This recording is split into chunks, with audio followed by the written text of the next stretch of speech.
Hello बच्चों, let's see this question. The question says, direction हमें दी गई है। ईच ऑफ दीज क्वेश्चन से कंटेन टू स्टेटमेंट्स है, assertion and reason. Each of these questions also have four alternative choices, only one of which is the correct answer. You have to select one of the codes A B C and D given below. Option दिए गए हैं, assertion is correct, reason is correct, reason is a correct explanation for assertion. Assertion is correct, reason is correct, reason is not a correct explanation for assertion.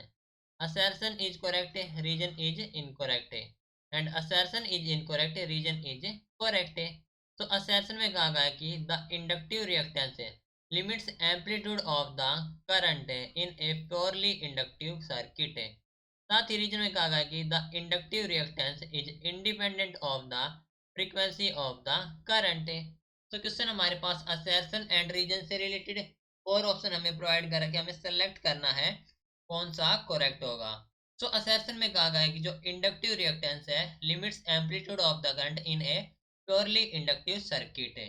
Reason में कहा गया है कि जो inductive reactance है वो इंडिपेंडेंट होता है फ्रीक्वेंसी ऑफ द सर्किट। तो इस क्वेश्चन के लिए हमारा की कॉन्सेप्ट यूज हो रहा है, that is the inductive reactance. Inductive reactance, ठीक है। तो जो फॉर्मूला आता है Z is equal to the root of R square plus X of L का स्क्वेयर, ठीक है। ये फॉर्मूला हम यूज करने वाले हैं जहां पर हमारे पास है X L which is equal to the W L मान लेंगे, ठीक है।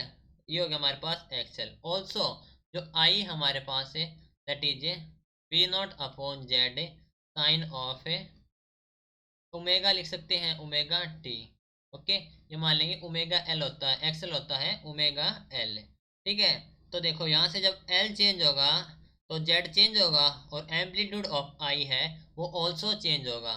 तो हम कह सकते हैं कि as value of L, value of L change, ठीक है। That means Z change, Z changes, okay. And जो एम्पलीट्यूड है and amplitude that means I, वो हमारे पास वी नॉट अपॉन जेड, वो हमारे पास ऑल्सो चेंज, ठीक है।